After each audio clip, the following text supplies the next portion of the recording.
Well, if for nothing else, this movie got me even more excited for Wicked, because at a point in this movie, they actually use the code names Scarecrow, Tin Man, and Lion, and Wizard. And I was like, hey, I'll take it. I'll count it as part of my Wicked hype train, because I'm a weirdo like that. Woo woo!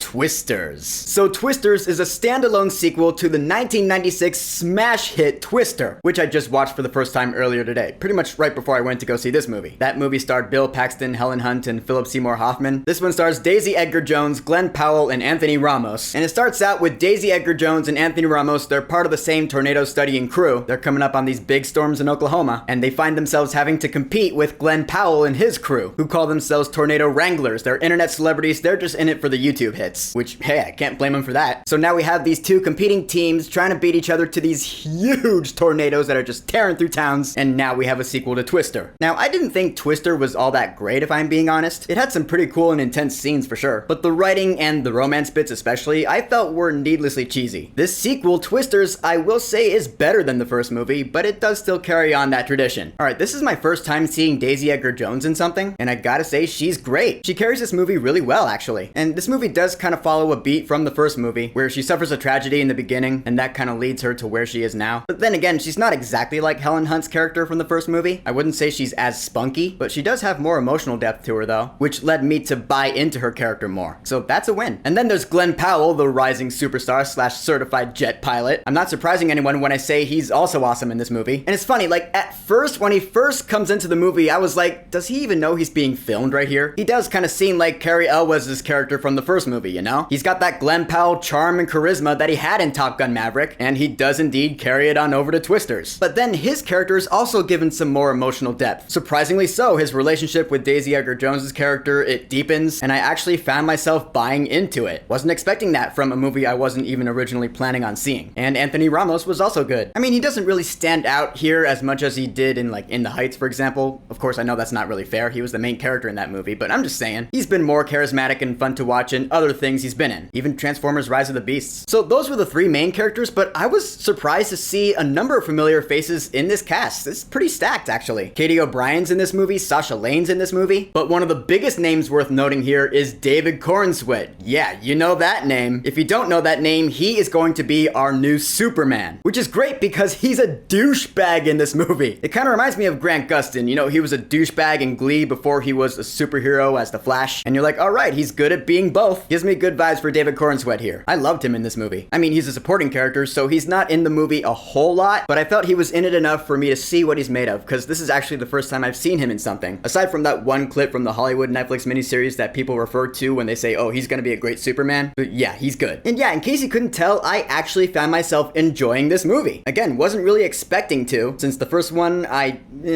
yeah. But I will say, just like in the first movie, the tornado scenes, when it is going down, it's really intense. The sound is really kicking on, you see shit and debris flying everywhere. People are holding on for dear life. I was too young to have seen the original Twister in theaters, but I imagine it was pretty revolutionary for what it was back in the 90s. It showed audiences kind of an exaggerated or fictionalized version of what it would be like to be in the middle of this big disastrous tornado. That being said, this movie does the same, and of course I saw this in IMAX, so the sound was cranked up, my theater seat was rumbling. That was cool. I mean, it's a natural disaster movie, you know? It's all about that intense feeling of holding on for dear life in the middle of this huge thing. So if you are planning on seeing it, yeah, this is the kind of movie that deserves to be seen with a huge sound system, because it is about that experience, you know? You gotta feel it. It's that extra layer of immersion, and I love that shit when it comes to watching movies. Gotta give this movie props. There's some pretty awesome movie magic going on here, because then you think to yourself, while these big scenes are going down, you're like, oh yeah, that's right. They didn't actually go out and shoot this movie in the middle of a big tornado storm. It's all emulated. There are these big, huge wind effects, and you imagine there are big fans going on behind the camera, and rain and debris. It's really impressive looking. That's really cool. You really feel like these characters are in the middle of these giant cyclones. Nice. And really, you know, that's the point of a movie like this, right? That thrill. So when it delivers that, it really does deliver. That being said, there are also some scenes where it does slow down for character development. And this is where I say, like I said before, is this movie's script cheesy at times?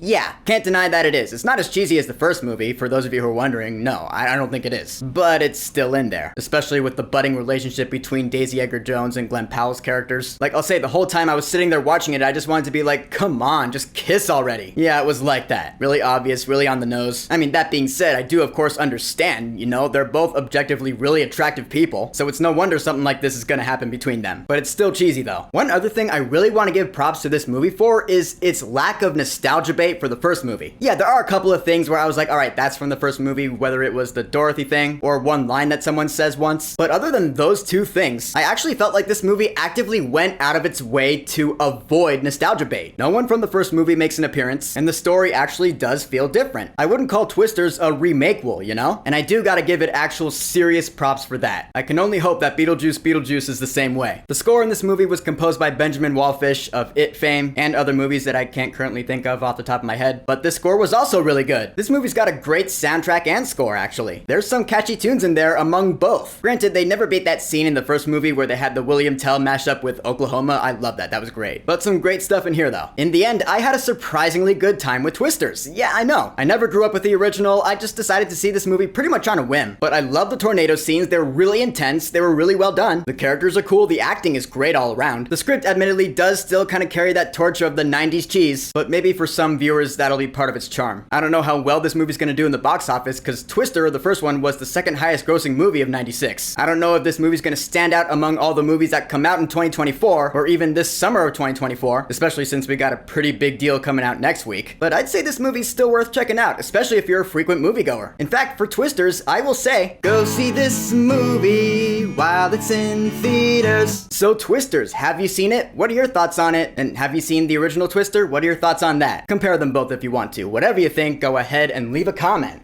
And of course, thank you for subscribing. Now, if you'll excuse me, I think there is a new trailer for Beetlejuice dropping tomorrow. So I should get to sleep early actually, so I can get up early for that. Peace!